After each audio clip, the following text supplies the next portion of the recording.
Mais conteúdos, mais informação, mais notícias, mais comentários, mais Rádio Essencial. Uma rádio de palavra.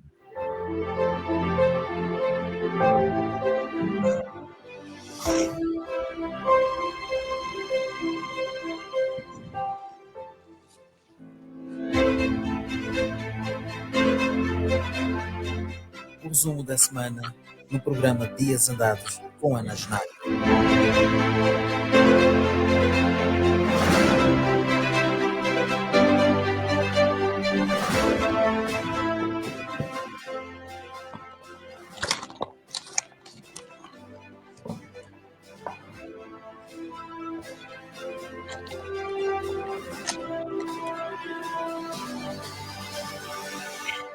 Esta semana foi em grande estilo. Tudo porque, depois de anunciar o incremento de 5% no salário mínimo nacional, o governo deu voltas à cabeça e percebeu que o valor não socorreria às infinitas necessidades do pacato cidadão. Para mostrar que não está aquém das dificuldades da maioria dos angolanos, mudou de estratégia. Portanto, o novo salário mínimo nacional a caminho. Se vai ser como as centrais sindicais almejam, há dúvidas, porém sem certezas.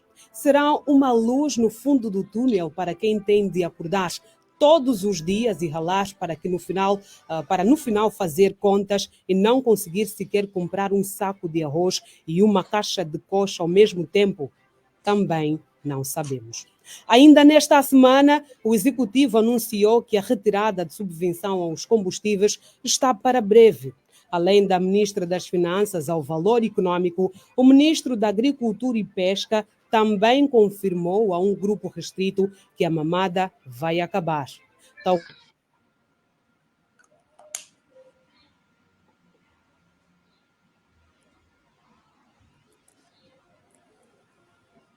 é que o Mangolé vai ter de enfrentar mais essa, pois se assim não fosse, a fama de povo que chora de jeito alegre não seria nossa. Se por um lado o povo chora porque o saco de arroz não para de subir e o pão perdeu o peso porque não há miolo nele e ainda assim está mais caro, por outro, o povo, pelo menos os amantes do desporto rei, alegram-se porque experimentam um tipo de felicidade protagonizada pelos palancas negras. E como aqui no Paraíso não falta gente oportunista, a vitória de Angola diante da Namíbia foi oferecida pela Ministra da Juventude e Desportos ao Presidente da República, o titular do Poder Executivo, que até por altura que a equipa chegou à Costa do Marfim, não tinha disponibilizado ou feito disponibilizar um Luei, e a FAF teve de recorrer a empréstimos. O mesmo que depois da demonstração de forças da nossa seleção se deixou fotografar e assistir o jogo como se o trabalho de casa tivesse feito. Talvez Palmira Barbosa devesse ler as declarações de Fred, o capitão da seleção, que a um órgão de comunicação internacional disse que com todos os dentes que as vitórias do CAN são para aqueles que conseguem driblar o ditado segundo o qual saco vazio não para em pé. Mesmo com fome, conseguem aguentar os 90 minutos de jogo para no final dormirem de estômago vazio, mas com a satisfação, a alegria que Angola venceu. Ainda que não cheguem além, já é um triunfo e tanto que fez acordar não só os angolanos singulares que pareciam anestesiados com os 4-4 em 2010, mas também empresas privadas nacionais que aproveitaram a onda de celebração para mimarem os atletas com prémios de vária ordem. E naquele que parecia um leilão, a Unitel pôs-se à frente para dar o lance maior e decidiu fazer proposta diretamente a Gilberto, que talvez por vaidade ou mesmo por desconhecer com quem falava, teve a audácia, sim, considerada por muitos como a audácia, de gravar o momento e perguntar com quem falava e quem tinha dado o seu número. Mas como assim não sabia que falava com o Dr. PCA da Unitel, Aguinaldo Jaime? Um atrevimento que custou caro a Gilberto e, por isso, foi incentivado, se não obrigado, a pedir desculpas. Diante dos presentes, já os palancas, rapidamente a FAF veio prestar gratidão pelo apoio, mas alertou que as ofertas à seleção nacional devem ser feitas institucionalmente, evitando contacto direto com os jogadores, e até deixou as vias adequadas para oferecer presentes aos palancas. Bem, dito pedido de desculpas feito, mimo dado aos palancas, alerta deixado pela FAF, rumo para mais um frente a frente com a Nigéria. A Nigéria, cuja palavra é usada desde há muito tempo por nós angolanos para classificar algo falso, sem valor. E como dizia o músico, como todas...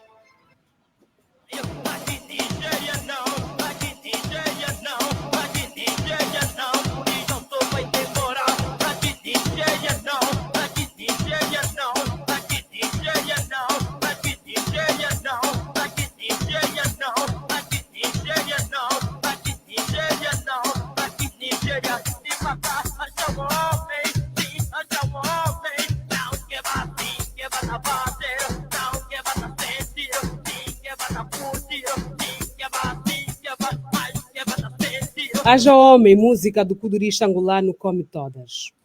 Nos dias que andaram, o desentendimento entre o Ministério Público e Isabel dos Santos teve mais um capítulo. Depois de o Procurador-Geral Adjunto da República, Pedro Mendes de Carvalho, ter afirmado que a empresária Isabel dos Santos não respondeu à Justiça após ter sido notificada pelas autoridades e que o caso que envolve a gestão na Sonangol pode começar a ser julgado em março deste ano, os advogados de Isabel dos Santos consideraram falsa a afirmação de Pedro Mendes de Carvalho. A defesa da filha do falecido presidente José Eduardo dos Santos, em carta enviada à redação do jornal Valor Econômico, garantiu que Isabel dos Santos vive fora de Angola desde 2017 e que não foi notificada pela PGR. Ao mesmo tempo, jamais recusou prestar declarações à Justiça.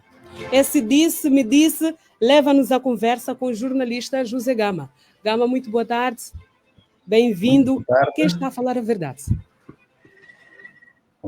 Pareceu-me que deve ter havido aí qualquer erro por parte do porta-voz da Procuradoria-Geral da República, que veio dizer que Isabel dos Santos não tem respondido às notificações. E depois, o contacto entre a Justiça e um advogado réu ou alguém que está em conflito com a lei passa pelos advogados.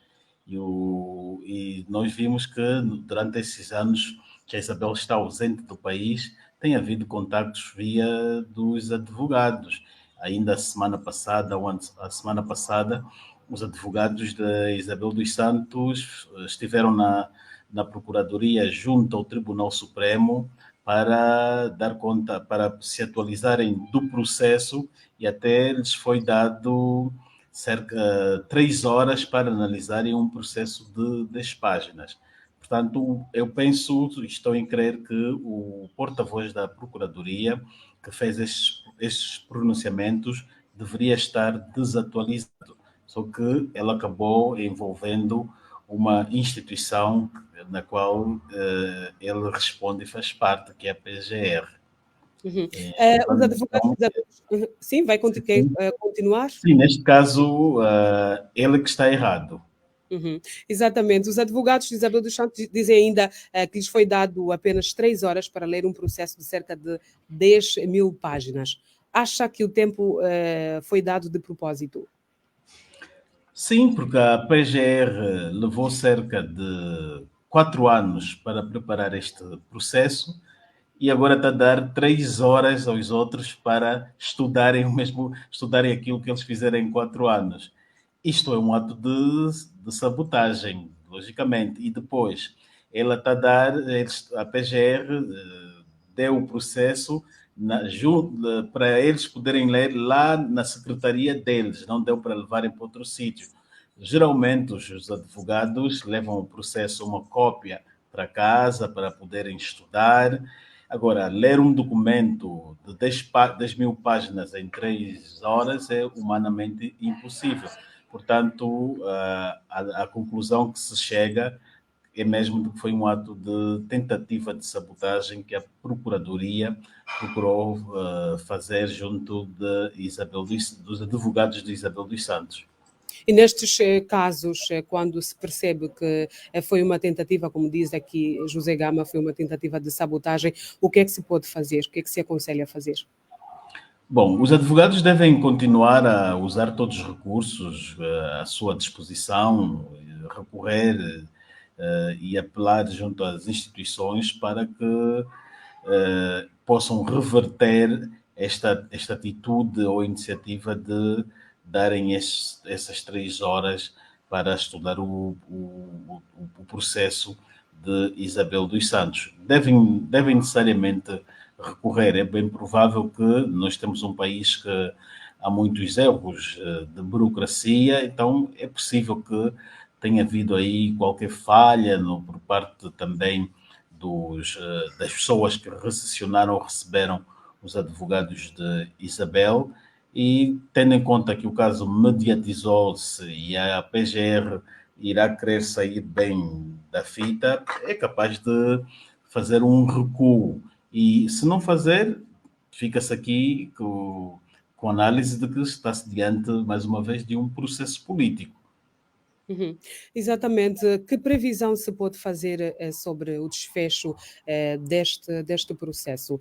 Desde que o Procurador-Geral Adjunto se pronunciou, ainda não tivemos outro pronunciamento da PGR, nem do Procurador-Geral, o de Pita Grosso, sobre este caso. José Gama disse aqui inicialmente que o Procurador-Geral Adjunto poderia estar desatualizado, não é?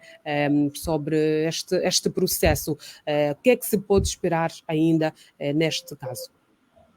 Bom, eles dizem que o julgamento poderá avançar em março.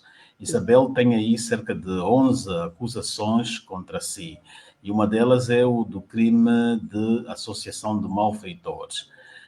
Quando se diz associação de malfeitores, está-se a assumir que é um grupo que programou um ato lesivo contra o Estado ou contra uma instituição. E neste processo, a única arguída é apenas a Isabel, mais alguns assessores portugueses que já não estão em Angola. Então, vamos ter um processo aqui unicamente com uma ré, que vai ser a Isabel. Aliás, os outros portugueses já foram-se embora, a menos que Angola mande uma parte do processo para Portugal dentro do quadro da cooperação de justiça existente. Mas aqui a Isabel, nesse caso, vai ficar ela sozinha como ré. Mas o que acontece é que o que se está-se a julgar se há o crime de associação de malfeitores, quer dizer que é um grupo que cometeu esse alegado crime. E o grupo, quem é? É o Conselho de Administração da Sonangol, ao tempo de Isabel dos Santos. Então, é este grupo todo que deveria ser chamado a tribunal e ser constituído arguído. Esse grupo, alguns elementos do grupo estão apenas como declarantes. Eles devem passar para arguídos para poderem responder.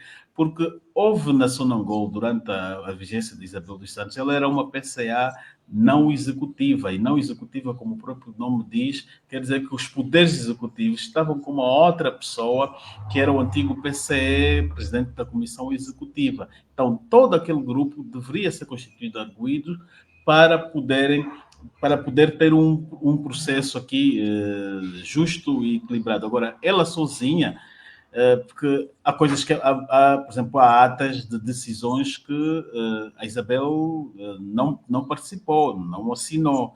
Então, os outros deveriam estar. Portanto, o que vamos ter aqui, se for um julgamento justo, esse julgamento vai morrer. Agora, se for julgamento político, aí vamos ter também uma decisão política, que é aquela que as autoridades querem, de condenar Isabel dos Santos. Mas no entender de José Gama, este é um processo político que vai levar a um julgamento político também?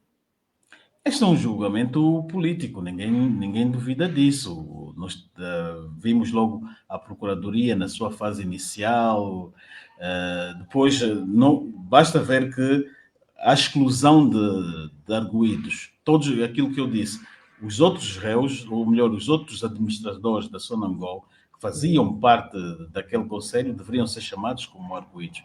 E não estão, só está-se a escolher a figura politicamente exposta que é Isabel dos Santos. Basta ver pronunciamentos do presidente à volta deste assunto, a forma como ele se pronuncia, faz pronunciamentos políticos que revelam orientação política à PGR. Então, ninguém duvida aqui que isso é um processo, um julgamento político à volta de Isabel dos Santos e daquele outro grupo que trabalhava com o presidente Eduardo dos Santos de forma muito direta. Estamos aqui a falar de Copelipa, Dino e etc. A questão é que o presidente João Lourenço acredita que precisa desarmar economicamente este grupo, Isabel e os Copelipas, porque ele entende que se os deixar solto, amanhã estes podem patrocinar outros grupos e depois poderão provavelmente fragilizar a sua liderança, tanto no Estado como no MPLA. Daí que está-se a avançar com este julgamento que ninguém tem dúvida que é de facto político. Mas olhando, José Gama, para este processo que já dura algum tempo, não é? Pode-se fazer um vaticínio daquilo que vai ser o desfecho deste processo? Bom, este processo vai ser igual àquele do Augusto Tomás, vai ser igual, basta ver uma coisa aqui. Ele vai ser julgado no Tribunal Supremo. O Tribunal Supremo, temos ali um presidente que está vulnerável e disponível para receber ordens e orientações políticas do poder político. Ele não se preocupa com isso. Vimos no caso do Augusto Tomás, do Zeno, Augusto Tomás, naquele processo havia erros enormes que foram denunciados pelo Dr. Benja Satula, mas o tribunal não quis saber, avançou assim, condenou Augusto Tomás. O processo da Isabel e do Augusto Tomás não difere muito, porque Augusto Tomás era ministro e foi responsabilizado por atos que os administradores, os gestores da CNC fizeram. O Augusto Tomás foi responsabilizado. Por quê? Porque aqueles homens da CNC, ele transferiu fundos de um sítio, de uma instituição para socorrer a outra. Ele não ficou provado em tribunal que ele usou fundos do Ministério para proveito pessoal ou para proveito próprio. Era para acudir outras instituições como a TECU. E mesmo assim ele foi penalizado. E ele não era gestor dessas empresas do CNC, mas mesmo assim foi responsabilizado. E é o que vai acontecer com a Isabel. Provavelmente vai ser o mesmo tribunal que julgou o Augusto Tomás, que vai julgar a Isabel dos Santos. Eu penso, e está muito claro, que esse tribunal vai ignorar muitas coisas ali, tal como fez com o caso do Augusto Tomás. Portanto, vamos ter aqui uma réplica daquilo que aconteceu no CNC. Vamos ter aqui uma Isabel dos Santos a ser mesmo condenada, conforme houve o caso da CNC. Mas diante desse disse, pelo não disse, a PGR diz uma coisa, os advogados de Isabel dos Santos dizem outra. Qual deve ser o posicionamento agora da Procuradoria-Geral da República? Já devia se pronunciar sobre este assunto? Eu penso que a Procuradoria-Geral da República, se calhar, não soube fazer uma boa gestão institucional em termos de comunicação ou de relações públicas. Num contexto normal, ela já deveria vir a público e rebater a reação dos advogados da Isabel dos Santos. E vê que já lá vão quase uma semana. Ao não rebaterem, manterem-se no silêncio, isto indica que estão a reconhecer que a senhora ou os seus advogados estão certos, que ela, de facto, foi sendo, sim, senhora, notificada por via dos advogados e os advogados andaram a responder e a colaborar e até estarem presentes na Procuradoria para fazer consulta de processos. Aí, neste caso, a Procuradoria deveria tentar fazer um recuo e retificar as palavras ou as posições ou declarações que o seu porta-voz fez publicamente a semana passada. Mas estas retificações devem ser já para já, não é? Porque, segundo o procurador adjunto, o julgamento tem início já no próximo mês, em março.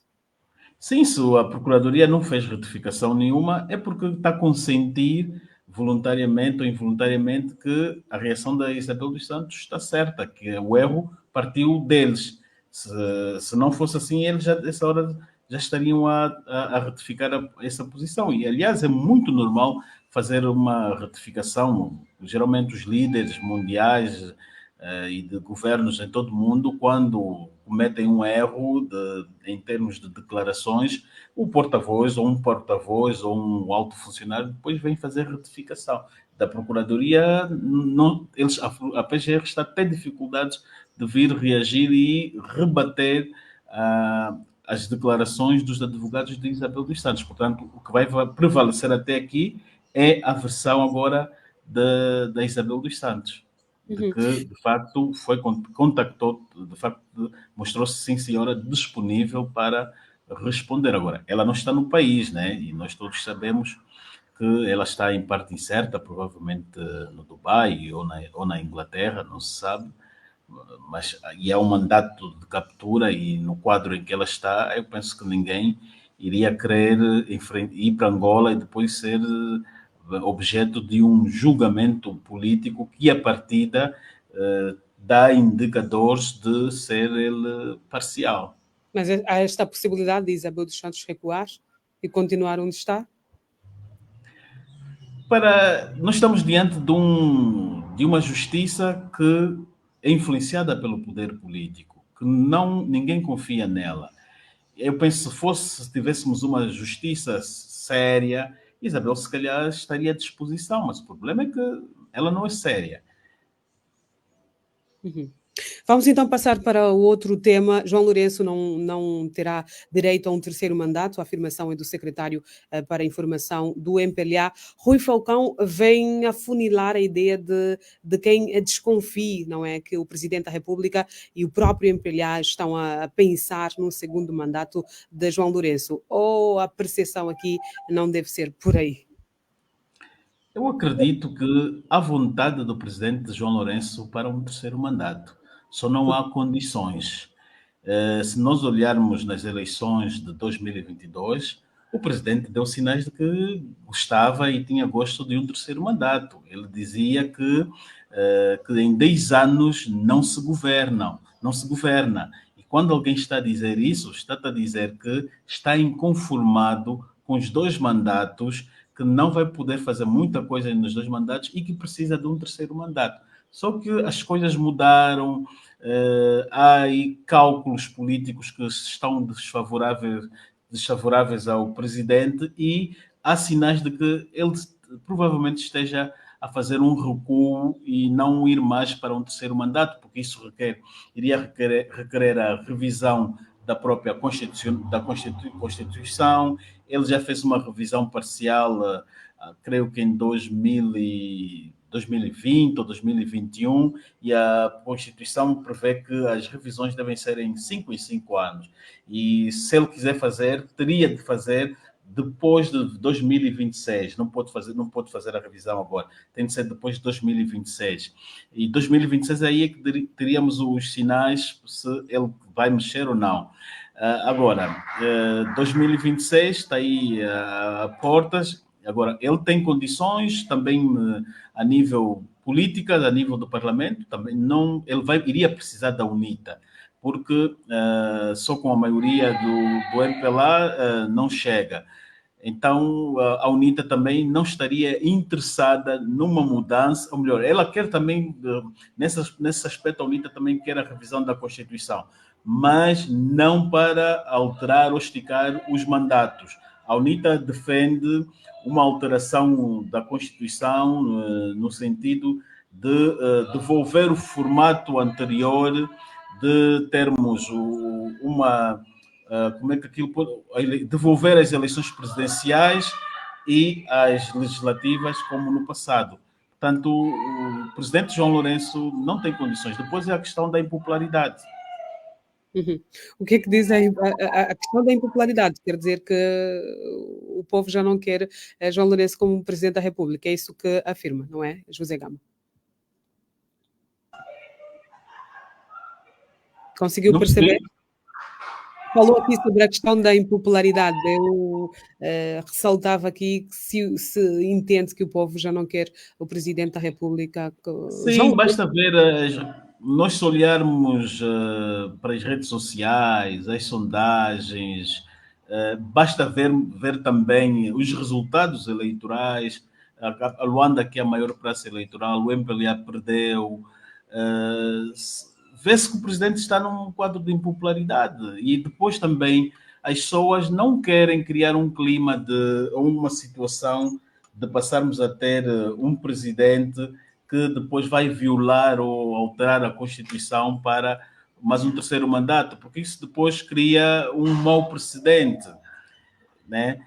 Cria um mau precedente. E basta também vermos aqui uma coisa: nós temos tido aqui, por vezes, eleições nas associações, nas ordens dos advogados, mesmo até nas estruturas do MPLA, quando aparecem candidatos apoiados pelo partido ou pelo presidente João Lourenço, as pessoas rejeitam. O nível de rejeição ou o sentimento de rejeição à volta da figura do presidente João Lourenço começa-se a ver aí.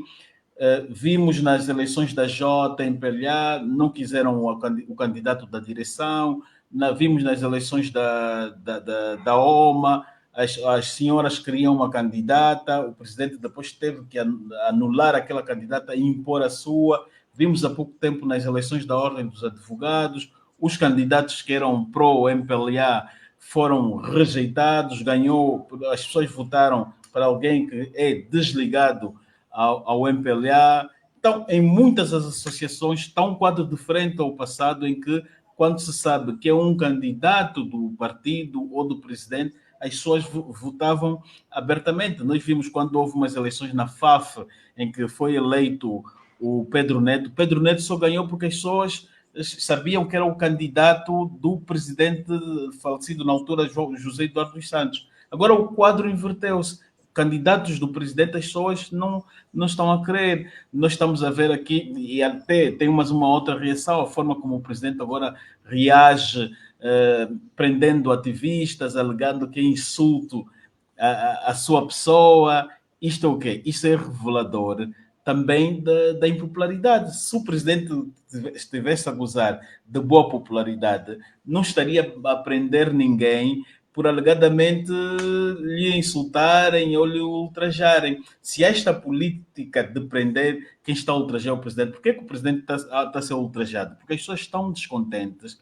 E quando estão numa situação destas, as pessoas vão se atirar verbalmente contra as instituições, contra quem está a mandar. E o presidente não quer estar sujeito a estes tipos de críticas. Daí que a forma de reagir é estar a levar todo mundo agora a tribunal. Vimos em janeiro, ano passado, finais do ano passado, um grupo de ativistas foi se manifestar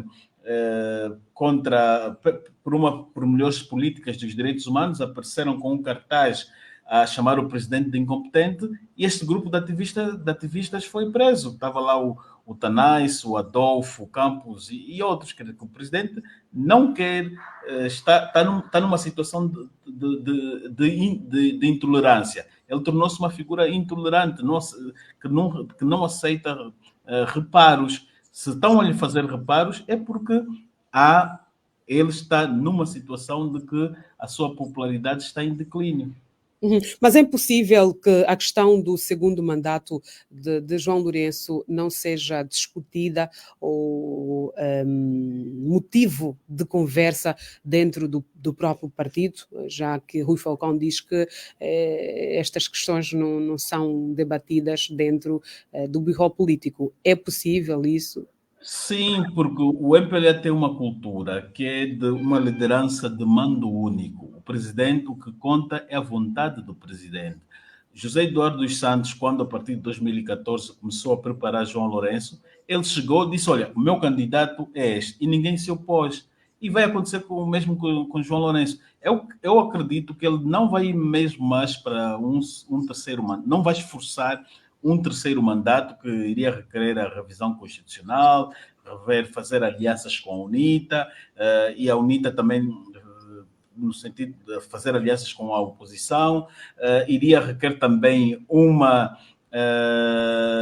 diálogo com a sociedade civil, porque é a própria sociedade civil também que pode reagir mal, isso pode até criar tensão política no país, se o presidente fazer uma coisa desta, e aí a situação não seria desfavorável, criaria um quadro de instabilidade política no país. Eu penso que o que o presidente João Lourenço poderá fazer é ele ficar no partido e arranjar alguém para ficar na presidência da República depois de 2027. Está muito claro que ele vai deixar alguém da sua confiança aí e ele vai ficar aqui no partido. Nós vamos ter aqui uma bicefalia, provavelmente vamos ter uma bicefalia depois de 2027. Há sinais a indicar que, de facto, que ele está aí a sondar algumas pessoas e penso que ele, vê pelo historial do João Lourenço, ele tem preferência por pessoas com perfil militar. Veja as nomeações que ele faz até na Justiça, nomeia juízes que são militares, na Procuradoria, ele nomeia militar. Em muitos cargos, ele tem pela preferência elementos que sejam militares. É provável que, pelo perfil de João Lourenço e aquilo que nós, do pouco que passamos a conhecer dele, ele vai deixar um militar à frente do Estado angolano e ele vai ficar na máquina partidária a controlar. Olhando para estes quadros, há militares capazes ou com perfil para assumir a presidência da República? Ele pode ir buscar nas Forças Armadas, alguém que seja ligado a ele, que tenha manifestado assim alguma lealdade. Ele pode fazer isso e o que vai valer, o que vai contar é apenas a vontade dele. Ele depois vai apresentar, desmobiliza este militar e apresenta-o como candidato. Uhum. Ok, vamos então passar para outro tema, José Gama, ainda durante, outro tema não, ainda dentro deste tema, ainda durante a entrevista lá que Rui Falcão negou que apenas pessoas do MPLA estejam ligadas à corrupção e disse mesmo que há muitos ricos em Angola que não são do partido e precisam de justificar o dinheiro. Também partilha da opinião de Rui Falcão, não são só os do MPLA, não é, que estão efetivamente ligados à corrupção? Bom, o presidente João Lourenço, quando assumiu o poder do partido do MPLA, ele fez um discurso a dizer que iria combater a corrupção e que os seus camaradas dentro do partido poderiam mesmo cair. Ele, nesse aspecto, foi justo, nunca procurou transferir a responsabilidade para outras pessoas que não fazem parte do partido ou que nunca fizeram parte da governação. Portanto, o que o Rui Falcão procura fazer é transportar as práticas de corrupção para os outros. Quem está governado desde 1975 é o MPLA. Quem andou a fazer os contratos com as empresas, contratos sem concursos públicos e faz até agora, é o governo do MPLA. Quem contrata as empresas, as suas próprias empresas de familiares para prestarem serviços ao Estado, é o MPLA. Não há aqui nenhum outro partido que já governou para fazer isso. Portanto, as declarações do Rui Falcão não fazem sentido nenhum. Agora, há empresários que se enriqueceram, podem ser empresários neutros ou até da própria oposição, mas agora, se se meteram em corrupção com pessoas do governo, a responsabilidade, o autor moral desta corrupção é quem está no governo, quem está a trabalhar no Estado, e não as pessoas que estão despidas de funções governamentais. Mas José Gama acredita que todo rico em Angola tem alguma ligação com pessoas ligadas? Não, não necessariamente. Nós temos, não necessariamente, todo rico não tem que ter necessariamente ligações diretas ao partido MPLA. Nós temos muitos ricos, pessoas, empresários no interior do país, que investiram na agricultura, no sal. Temos aí o grupo do empresário Areia, em Benguela, que já tem uma herança familiar, que não foi necessário o poder político para que ele se tornasse, ou se tivesse um empurrão para ter os bens que tem. Temos aqui este caso do homem da Umatapalo, que agora é governador de Benguela. O seu pai já tinha empreendimentos, não foi por via a fonte da riqueza não é política, embora que mais tarde, numa segunda fase, as empresas deste governador Luís Nunes tiveram contratos políticos e teve um impulso que ajudaram-lhe a crescer. Mesmo em Cabinda temos empresários, a família Mourinho, que estão no ramo ou nos negócios da madeira, não foi necessário o poder político. Temos ainda alguns, não se pode dizer, não podemos colocar todos no mesmo cabaz. Uhum. Agora sim, vamos passar para outro tema. O governo reitera que a retirada de subvenção aos combustíveis está para breve. Como é que o governo deve organizar antes de tirar os subsídios à gasolina? Como é que o governo se deve organizar primeiro? Bom, o governo já há alguns anos Nos organizar avisou. também, né? Nos preparar e nos organizar também. Exatamente.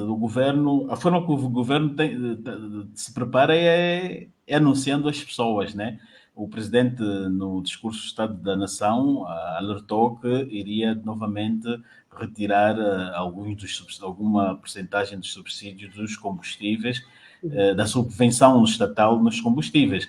A ministra Vera Daves, creio que há 2 ou 3 anos também, alertou que o governo tem uma meta de retirar esta subvenção estatal até o ano de 2025. Estamos em 2024. Ano passado houve a retirada, ano passado houve, porque eles alegam que a retirada é gradual. Até chegar em 2025, vai-se retirar toda a subvenção estatal aos combustíveis. Quer dizer que nós vamos ter ainda dias difíceis. O custo de vida dos angolanos ainda vai aumentar e vai ficar mais duro.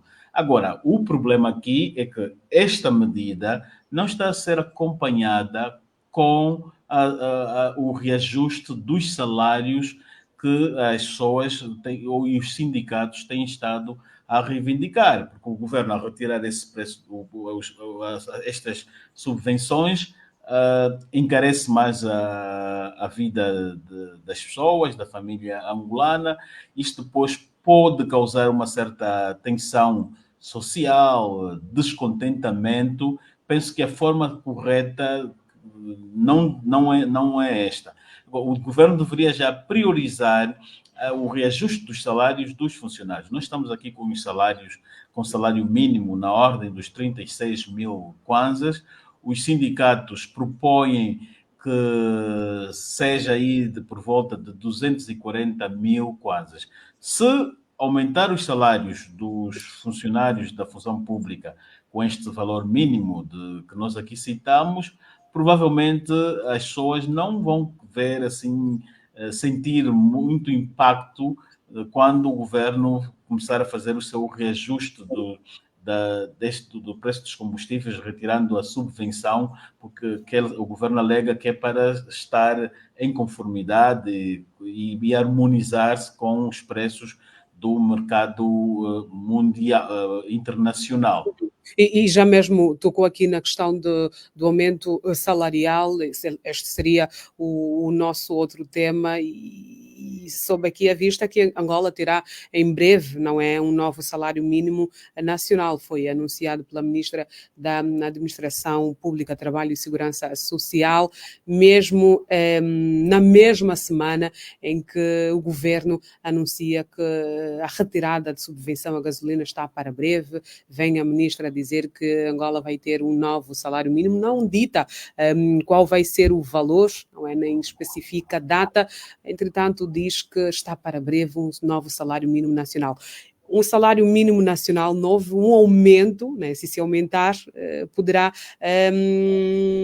efetivamente não pesar muito no bolso do cidadão. Bom, parece-me que o aumento que o governo procura fazer não vai de acordo com aquilo que os sindicatos defendem.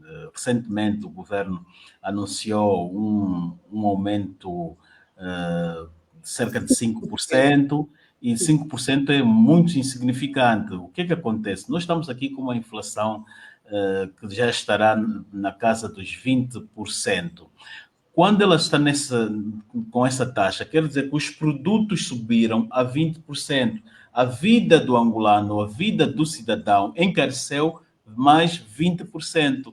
Agora, se você quiser aumentar ou fazer um reajuste dos salários, também tem de ser na ordem destes 20%. Então, quando é 5%, ainda é muito pouco. Ele tinha que aumentar, não, esses 5, não deveriam ser esses 5, deveria ser 20, pelo menos 20%. É assim que se faz, que fazem em quase todos os países. Aumenta-se o valor, o aumento do salário, né, do tal reajuste, deve corresponder minimamente do valor da inflação. Se a inflação está 20, mesmo que o governo não queira pôr 20, mas pelo menos aí 15 ou 14, 15, 16.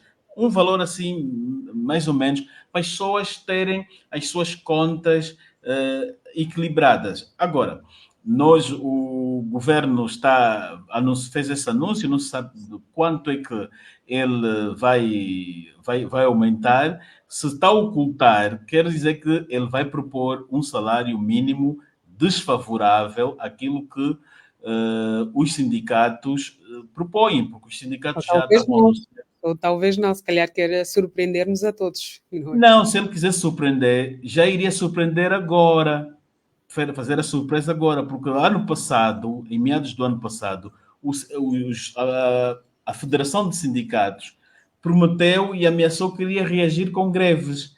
Agora, se o governo disser que vai aumentar, 36 mil kwanzas, o salário mínimo, se ele disser que vai aumentar apenas para 50, vamos começar até aqui tensões sociais. Agora, se ele está em silêncio... Para março, não é uma greve geral. Exatamente, quer dizer que o governo está a gerir, prefere não anunciar para não haver descontentamento. Quer dizer que o valor que ele vai propor não é este na casa dos 240 mil kwanzas que as federações sindicais propõem.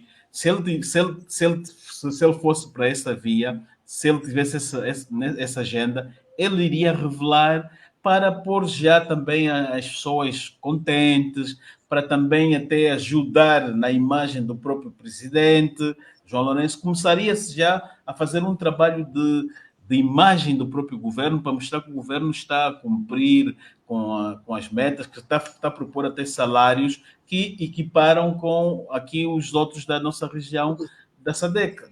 Aqui, a nível da nossa região, Angola ainda está com os salários, está na tabela pelo menos dos salários mínimos, está no médio. Temos aqui a África do Sul, que tem salários na ordem também dos 200 e tais dólares, o mínimo. Angola está nos 30, Angola está com salários semelhantes também aí os de Moçambique, ainda é muito pouco. Eu penso que o que vem para frente mesmo vai ser um anúncio de um salário mínimo que não vai agradar as pessoas.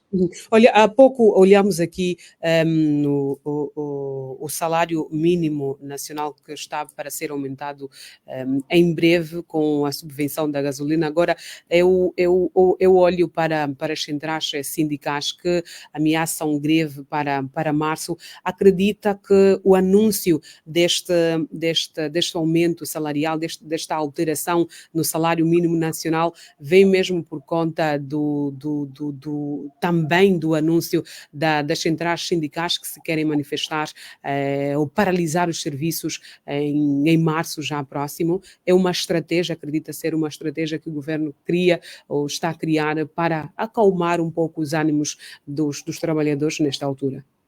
Sim, senhora, acredito, é uma forma de fazer diplomacia, já que a outra parte, são duas partes aqui a negociarem, a outra parte está a ameaçar para ir por uma medida dura de ir para protestos e greves.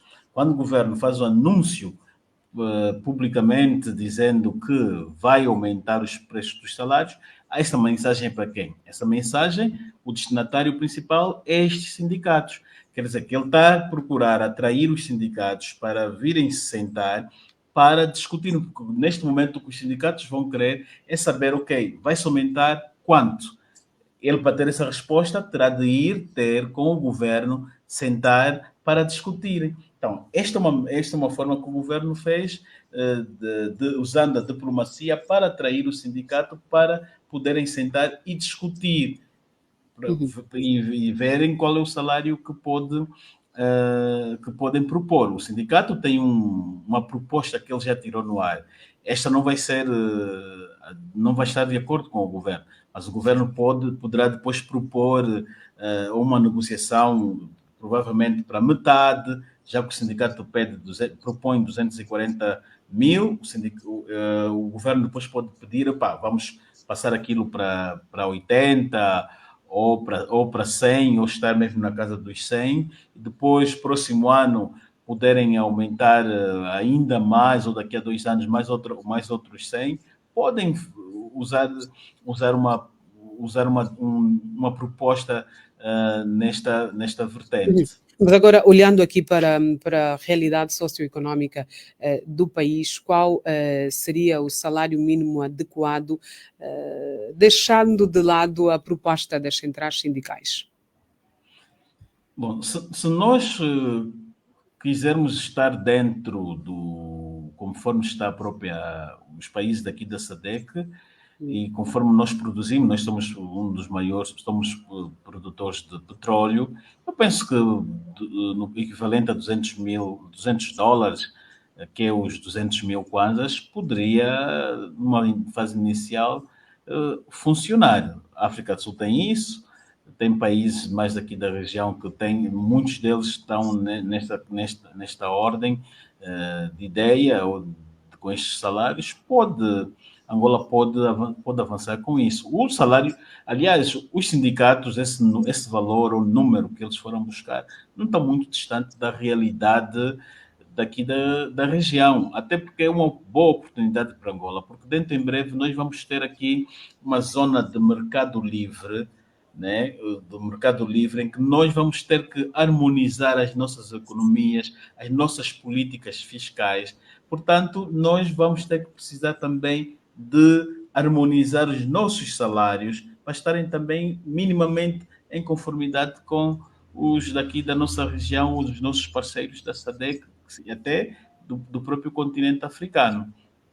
Mas agora os salários devem ser já alterados, tendo em conta também a retirada de subvenção dos combustíveis. Sim, Deve ser feito toda uma matemática para adequar melhor aos cidadãos. Sim, porque vejamos uma coisa, tudo está a ser reajustado. Temos aqui a moeda, o Kwanza desvalorizou-se quase para metade, ou metade.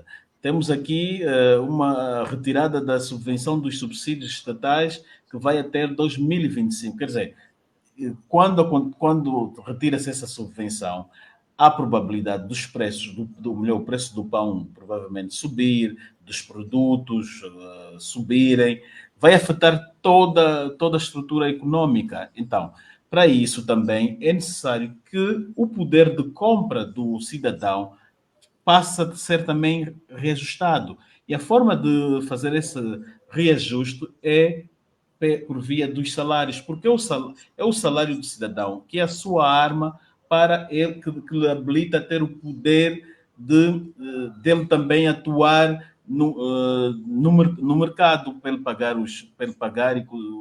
pagar e se consumir os serviços e bens que a própria economia oferece. Caso contrário, isso depois vai refletir-se para as tensões sociais. Depois vamos ter daqui a nada também os próprios polícias, as forças de segurança a ganharem mal, eles já ganham mal, mas são os que vão ficar também mais ainda afetados, e com tensões sociais, estes grupos depois podem começar também a solidarizar-se com os sindicatos. Amanhã, quando se mandar a polícia ir travar ou exercer violência contra quem está a contestar, a polícia também vai se rever nesta luta dos sindicatos, porque os sindicatos estão a lutar para toda a sociedade, para toda a classe trabalhadora.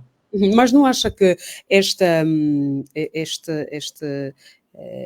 aumento significativo do salário, no salário mínimo nacional, é para esquecer, tendo em conta que o governo tem dito que não há dinheiro? E a título de exemplo, é que ainda o mês passado aumentou ou incrementou apenas 5% e foi muito criticado, não é? Por analistas, economistas, que diziam que este valor não significa ou significava quase nada no salário do cidadão. Não acha que é para esquecer? O governo diz que não tem dinheiro, não há dinheiro em Angola. Esta questão de aumento brusco, de aumento significativo no salário nacional é para esquecer, José Gama?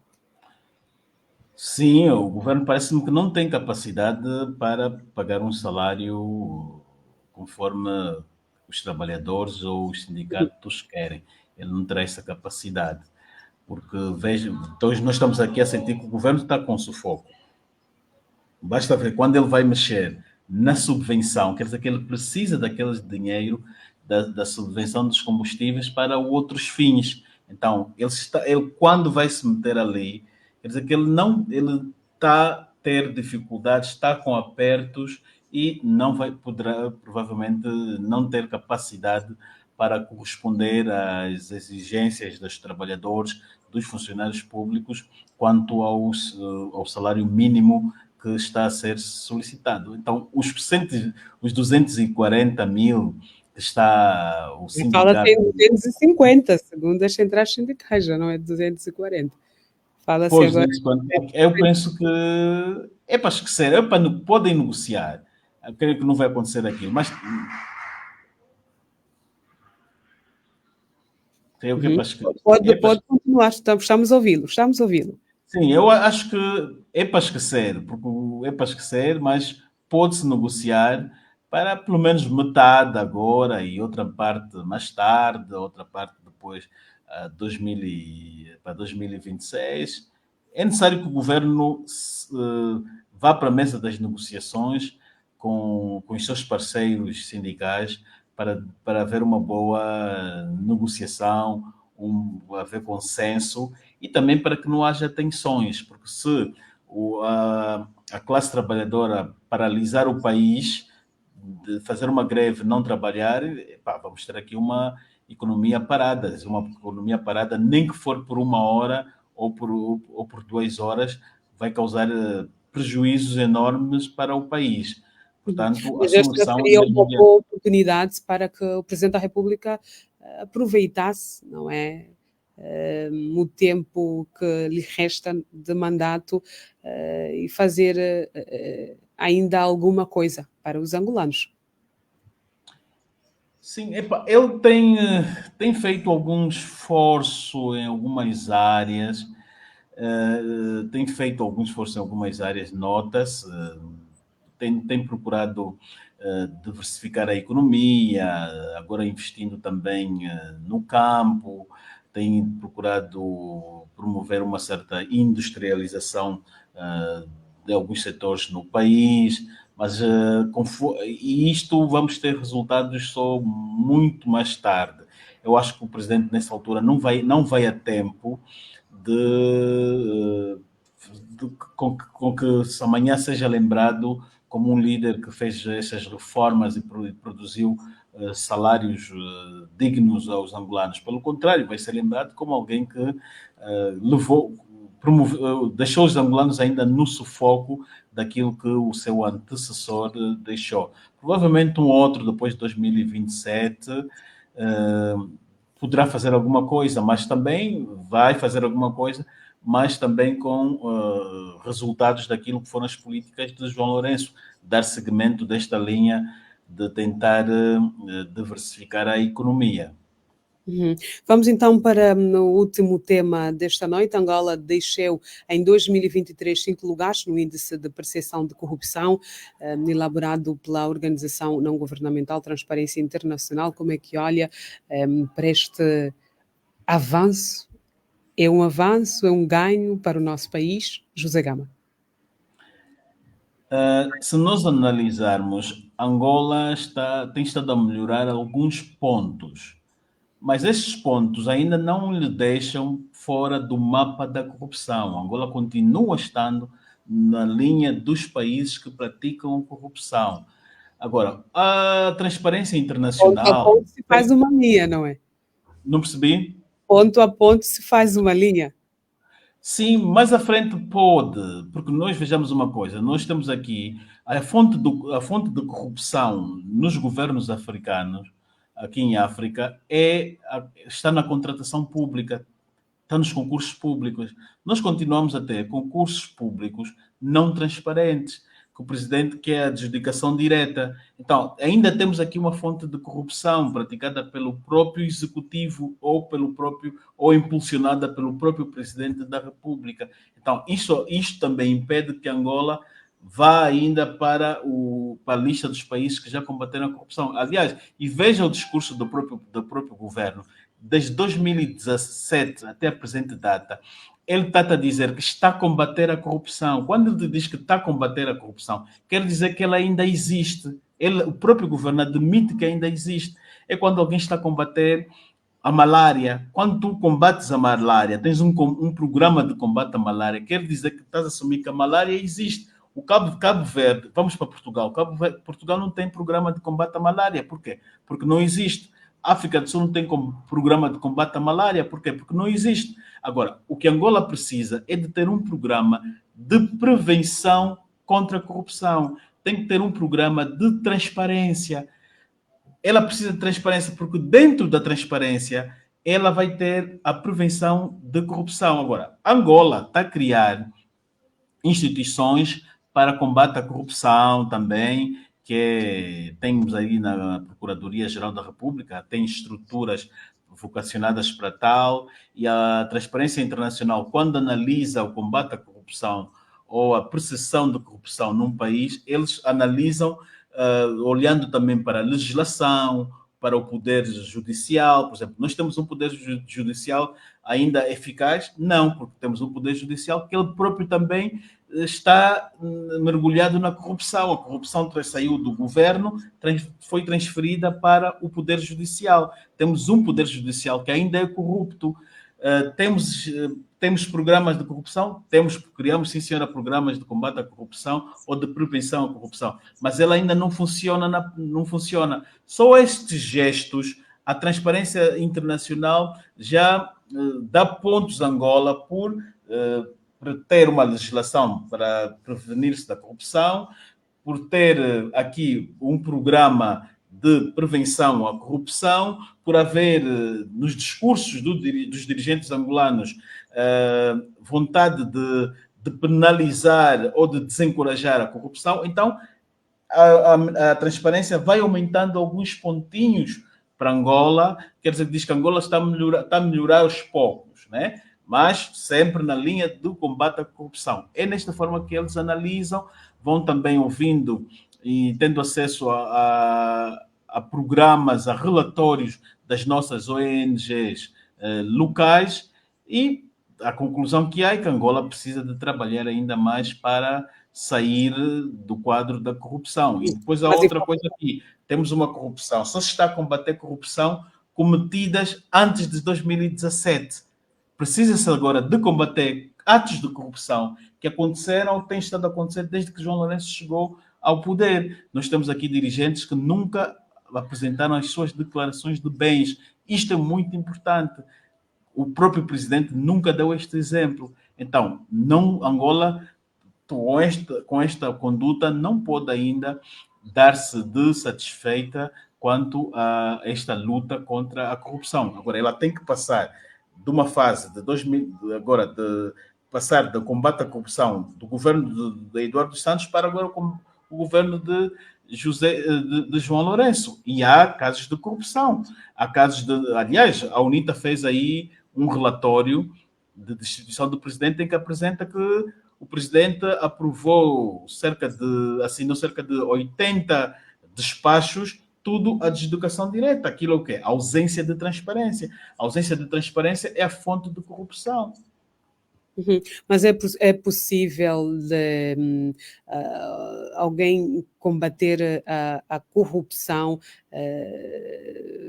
quando ele próprio é que está a gerir, combater a corrupção no seu próprio mandato quando ele próprio é que está a gerir a coisa? É possível, José Gama, porque disse aqui inicialmente que está-se a combater a corrupção, não é? Do mandato anterior.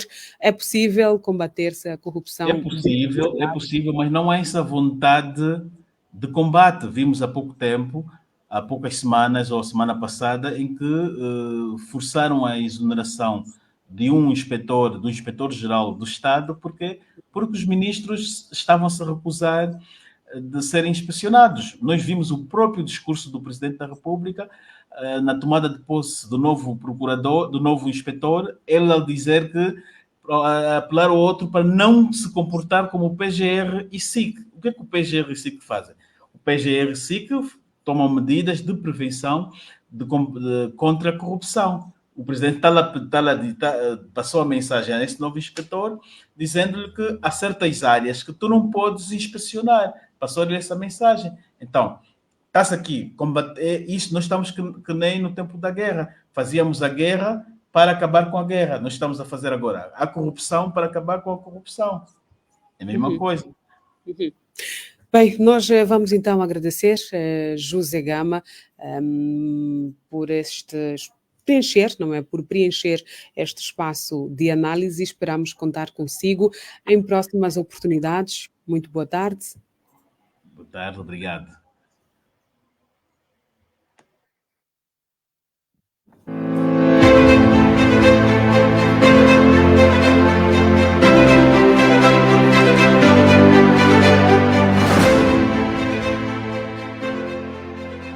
Depois do espaço de análise que hoje foi com o jornalista José Gama, vamos agora saber o que nos traz Geraldo Embalou no Agora Pergunto Eu.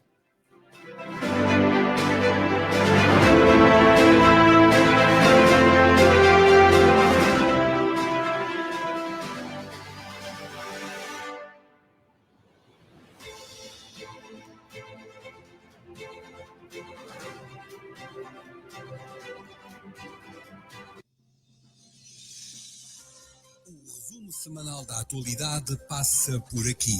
A política, a economia, as polémicas, o rumo do país, as decisões em análise. Todas as sextas-feiras, no final da tarde, com o diretor do jornal Valor Económico, Evaristo Molaza. Rádio Essencial, uma opinião com valor. Seja bem-vindo, querido ouvinte, a este seu espaço onde perguntar não ofende, no final de uma semana em que estamos todos a torcer pela seleção de Angola e em que o foco está de tal ordem no futebol que esta nossa conversa também tem de ser mais rápida porque está quase na hora do jogo.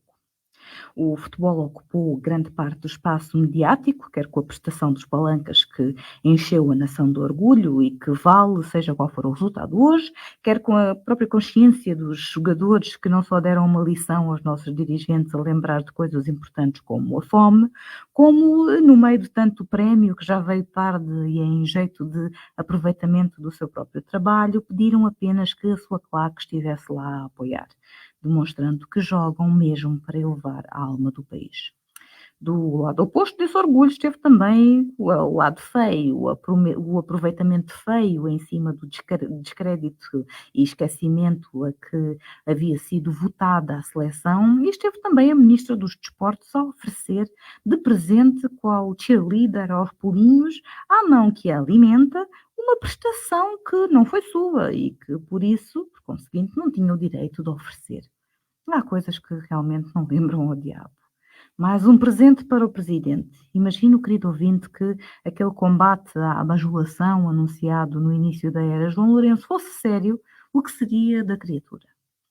Fora o futebol e as suas próprias manchetes, as suas felicidades e os episódios infelizes, como este último, pouco mais marcou a atualidade nacional, talvez fora a autorização pelo Presidente da República da criação de um observatório para a migração, com o I, e que leva a perguntar se não vale a pena também a criação de um observatório para a imigração com E, que em vez de preocupar quem está na governação, devia estar preocupado, sim, com as toneladas de angolanos que saem e que só sonham sair de quadros essenciais ao país que fogem, gerações inteiras, devido essencialmente à má governação. Uma governação que, sobretudo, faz o oposto do que têm feito os palancas na sua prestação na CAN e que, em vez de dar esperança aos angolanos, sugam a esperança completamente ao ponto dos angolanos deixarem de ver um futuro na sua própria terra. Uma das formas principais de sugar essa esperança no país, no futuro do país, é a falta de reconhecimento dos problemas, porque não se resolve um problema que não se reconhece. Os discursos desfasados, as prioridades trocadas, a prevalência da vontade de parecer em vez da vontade de ser e de fazer país, são a mistura gasosa que suga a esperança no país, no futuro do país, que leva ao êxodo a que temos assistido. Na semana passada, o chefe de Estado voltou a exibir esse desfazamento com declarações que sugerem que vive numa Angola completamente à parte, de onde vivem a maior parte dos governados, por altura do discurso na cerimónia de cumprimentos de Ano Novo ao corpo diplomático acreditado no país.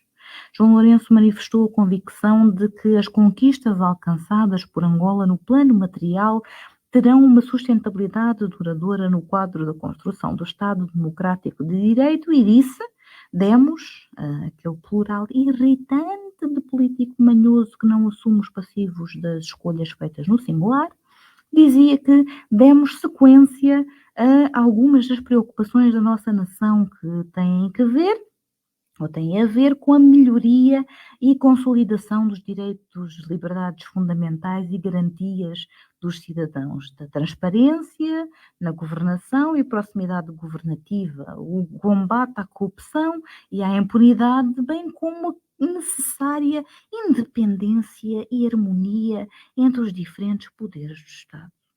E agora pergunto eu, será possível que o Presidente acredite mesmo no que diz? Que acredite que melhorou a consolidação de direitos, de liberdades fundamentais e garantias dos cidadãos? Que melhorou a transparência, a proximidade governativa? Valha-me Deus. Que o seu combate seletivo à corrupção, maioritariamente obcecado com Isabel dos Santos e próximos, casos em que ele interferiu pessoalmente várias vezes de viva voz, emitindo juízos sem qualquer pudor, pressionando a justiça, sem respeito ao direito de presunção de inocência. Será que na sua cabeça pode esse seu combate vingativo e nitidamente pessoal à corrupção ser exemplo da necessária independência e harmonia entre diferentes poderes de Estado a que fez referência nesse discurso? É que é de bradar aos céus. Será João Lourenço que escreve estas coisas que diz? É que é tão absurdo esse desfazamento que às vezes parece piada irónica. A consolidação de direitos, liberdades fundamentais e garantias está cada vez mais tornada miragem. O direito à informação, por exemplo, é praticamente obliterado através do controle apertado estatal dos órgãos de comunicação social que deixam de cumprir a sua função para se tornarem caixas de ressonância da propaganda política. O direito à liberdade de expressão e de reunião tem sido esmagado pelo que a Amnistia Internacional descreveu tão bem como um padrão preocupante de detenções arbitrárias, intimidação, assédio perpetrado pelas autoridades angolanas contra cidadãos que se atrevem a denunciar violações de direitos humanos, corrupção e injustiça no país. Um tipo de atuação que viola as normas internacionais dos direitos humanos. Que o diga o advogado Zola Bambi, que disse recentemente à Essencial que foi detido o dia todo sem acusação só para não conseguir ir defender a ativista Laurinda Gouveia, uma típica ação de um Estado ditatorial e opressivo. Nas manifestações que estão previstas como direitos na lei internacional e na Constituição de Angola, as pessoas são mortas pelos agentes do Estado com impunidade total. E como aviso também típico de Estados militarizados e ditatoriais. As organizações não governamentais são alvos de ataques frequentes, sendo que no ano passado foi proposta uma lei que lhes corta completamente a capacidade de atuar, colocando-as efetivamente sob a alçada, subordinadas desse mesmo Estado que comete os atropelos que elas sinalizam. Precisamente o oposto da tal consolidação dos direitos e liberdades fundamentais e garantias dos cidadãos de que falava o PR. No quadro da transparência, foi notícia na semana que passou que Angola passou da 116ª posição, portanto, lugar 116, para a 121ª, lugar 121. Isso não é uma melhoria, é um piorar de situação, com os mesmos 33 pontos do ano passado, mas que pôs o país a ser ultrapassado pelos outros que fizeram melhor pelas suas nações. Como explicava o Valor Económico na última edição, o salto da gazela foi dado pela Gâmbia, que saiu dos 33 pontos, o mesmo que tem Angola, para os 37, passando do lugar 116 para o lugar 98 do ranking, que é liderado pela Dinamarca e que, em termos de países africanos, é liderado pelas Ilhas Seychelles, o destino de férias do nosso Presidente da República. A proximidade de que o Presidente da República fala está tão próxima como as autarquias, que ele dizia que iria implementar a breve trecho e que até agora estamos à espera. A ladainha do combate à corrupção, que é por demais evidente ser seletivo, mas que o chefe de Estado insiste em referir, é coisa pouca ao pé do descaramento de falar na necessidade de independência e harmonia entre os diferentes poderes de Estado, quando o próprio se dá ao luxo de fazer nomeações com avisos. E Gai, no meio, sabe Deus, ou mais provavelmente o outro lado de baixo, com critérios, mas no meio com o aviso de não meter o nariz onde não é chamado. Isto é um conselho que já havíamos ouvido com a nomeação do Presidente do Tribunal de Contas, a quem o PR também disse para não atrapalhar os planos do Governo com fiscalização. Isto depois de ter interferido na independência do órgão ao convidar a Presidente anterior a pôr o cargo à disposição. Uma amabilidade, por exemplo, que não estendeu ao Presidente do Supremo, que cada vez mais se torna óbvio, convém manter onde está. A independência dos poderes do Estado é um tema de que o Presidente deveria manter a máxima distância. Pergunto-me novamente quem diabo é que lhe escreve estas falas. Numa nota positiva e tão rara que é obrigatório assinalar e tão relevante, que quase faz esquecer as restantes ignomínias, os restantes insultos à inteligência coletiva da nação, preferidos por esta ocasião, e até porque até um relógio parado está certo 2 vezes por dia, como dizia o britânico Joseph Addison, o fundador da revista The Spectator. O presidente João Lourenço disse algo que vale a pena aqui dar destaque. Disse que a história vai condenar-nos no futuro se mantivermos hoje um silêncio cúmplice e nada fizermos para acabar com o massacre de civis na faixa de Gaza. João Lourenço enfatizou que Angola olha com bastante apreensão para os acontecimentos que vêm ocorrendo nos últimos anos em diferentes continentes, onde se assiste à violação do direito internacional e dos princípios fundamentais da Carta da ONU, e assinalou no seu discurso que antes que o povo palestiniano seja completamente exterminado, enquanto é tempo, as Nações Unidas, nomeadamente o Conselho de Segurança, devem dar passos concretos para a materialização das suas próprias resoluções, que refletem a vontade expressa da esmagadora maioria dos seus membros. O número 1 do governo de Angola considera necessária a criação de um Estado independente e soberano da Palestina como única forma de se pôr um fim definitivo ao que considera o velho e muito violento conflito. É preciso lembrar que as palavras do PR em apoio à Palestina vêm numa altura em que os Estados Unidos, o parceiro fundamental da era João Lourenço, se coloca ao lado de Israel, teimando em não apoiar um cessar-fogo, fornecendo armamento e, pior, depois da decisão do Tribunal Internacional de reconhecer ser plausível um genocídio em Gaza, castigando as Nações Unidas, retirando o financiamento à missão que apoia os refugiados em Gaza, com a desculpa esfarrapada de uma acusação de terrorismo manhosa que não tem possibilidades de abarcar uma instituição inteira que presta serviços essenciais num cenário de desastre humanitário sem precedentes. É preciso ter coragem para enfrentar inimigos e ainda mais para enfrentar amigos, dizia Albus Dumbledore da saga Harry Potter. É preciso mais coragem quando esses amigos ainda por cima são a nação mais poderosa do mundo. Esta é possivelmente a primeira vez em que as palavras do chefe de Estado angolano dão algum orgulho, alguma esperança. Pode ser contágio da esperança, certamente contagiosa, que os palancas derramaram de norte a sul do país nas últimas semanas e que hoje então está nos píncaros, e com esperança ardente de que seja a primeira de muitas ocasiões de orgulho. Querido ouvinte, marcamos aqui encontro para a próxima na sua Rádio Essencial. O resumo semanal da atualidade passa por aqui. A política, a economia, as polémicas, o rumo do país, as decisões em análise. Todas as sextas-feiras, no final da tarde, com o diretor do jornal Valor Económico, Evaristo Molaza.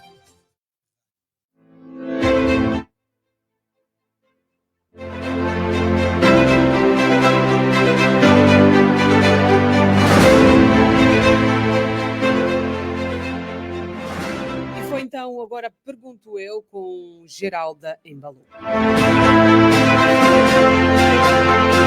São agora 18 horas e 47 minutos. Já estamos na segunda parte do Dias Andados. Neste espaço reservamos para recapitular os principais destaques que marcaram a semana e abrimos com desporto. A Seleção Nacional de Futebol ainda está em campo e hoje pode tornar-se, ainda há fé que pode tornar-se na primeira equipa e apurar-se para as meias finais do Campeonato Africano das Nações em caso de vitória diante da Nigéria no jogo dos quartos de final do CAN. Neste momento, Angola perde diante da Nigéria por 1-0. Perde quando passam 45 minutos desde que teve início o jogo. E nós por cá vamos continuar com esta vibração, com esta força. E seguimos. A Central Geral dos Sindicatos Independentes e Livres de Angola, CGSILA, garantiu que já está a preparar para a paralisação geral marcada para o próximo mês. É essencial, o secretário-geral reiterou que a greve vai acontecer por todo o país. Francisco Jacinto deu conta que há 15 deste mês que as comissões provinciais vão aprovar o plano final de paralisação. Nós estamos a trabalhar no sentido de preparar esta greve muito bem. As pessoas estão a dar os passos que devem ser dados e aguardamos que no dia 15 de fevereiro tenhamos as assembleias todas a nível das províncias. Portanto, como disse, é um trabalho interno que a comissão, as centrais sindicais estão a levar a cabo e tudo está a correr como preconizado. Esperamos que apenas que as datas estabelecidas venham a ser cumpridas para, então, a efetivação dessa greve geral, no caso, até dia 1, dia 2 de março, não haver nenhum pronunciamento e, mesmo havendo pronunciamento, não haver qualquer passo, qualquer resultado que se considere relevante na satisfação das necessidades, das exigências dos trabalhadores contidas no caderno reivindicativo. E aguardarmos apenas que, de fato, o Luanda acolha também o outro ato, que é o ato, digamos, final do anúncio da declaração pública da greve.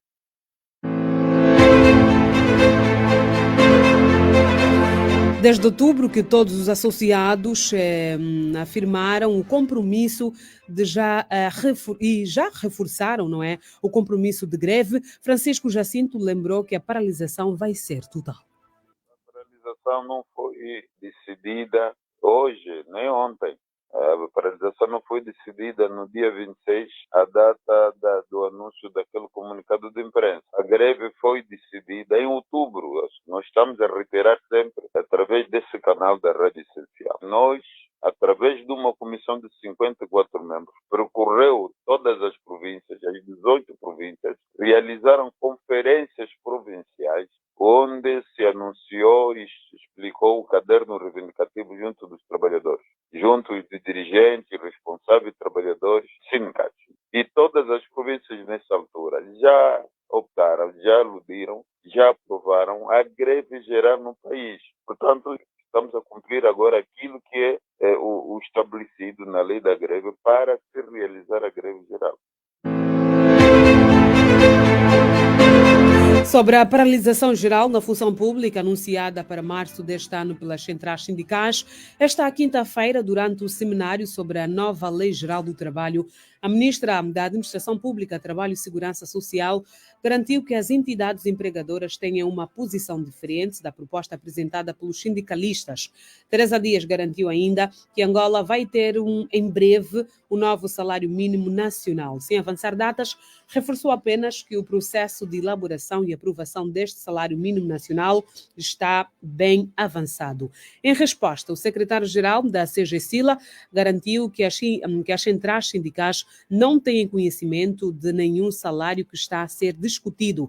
Francisco Jacinto realçou que qualquer reajuste no salário deve ser discutido com os sindicatos por ser um ponto que deve ser debatido com outros pontos implicados no caderno reivindicativo.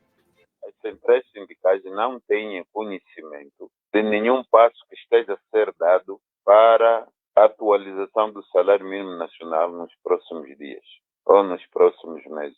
A questão do salário mínimo nacional está contida no caderno reivindicativo como uma reivindicação. E na mesa de negociações não chegamos ao consenso sobre a questão do salário mínimo nacional. Portanto, eu não sei onde é que se vai buscar esse consenso, esses passos avançados, porque efetivamente na mesa de negociações do caderno reivindicativo não chegamos a consenso nenhum sobre o salário mínimo nacional. Repito, nós, as centrais sindicais, não temos conhecimento, não discutimos, não aprovamos e nada há do concreto sobre o estabelecimento do novo salário mínimo nacional.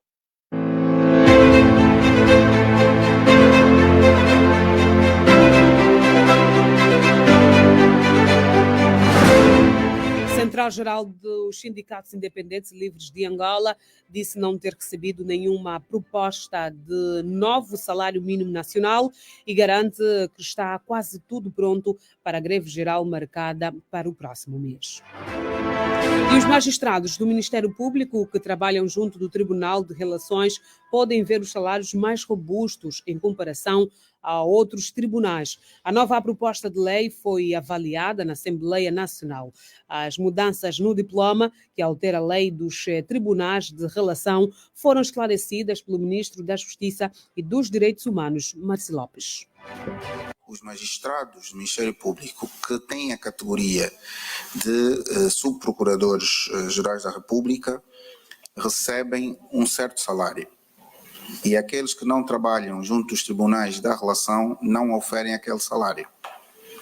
Logo, por força desta lei dos tribunais da relação, os magistrados do Ministério Público que trabalham junto dos tribunais da relação ganharam um direito adquirido de oferir um certo salário. E todos aqueles que estão fora dos tribunais da relação não têm este direito. O direito que nós estamos a criar agora, com a alteração da lei, é que torna este direito adquirido. Este é um ponto.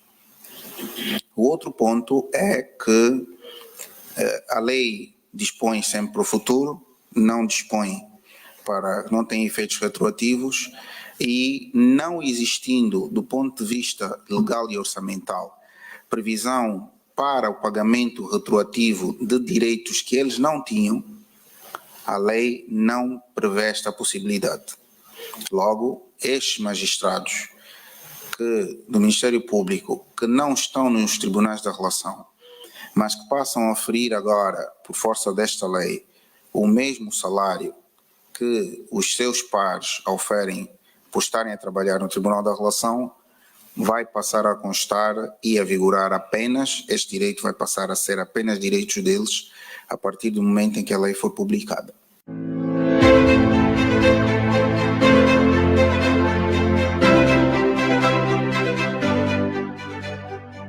Marcelo Lopes, Ministro da Justiça e dos Direitos Humanos, magistrados do Ministério Público que trabalham junto do Tribunal de Relação podem ver os salários mais robustos.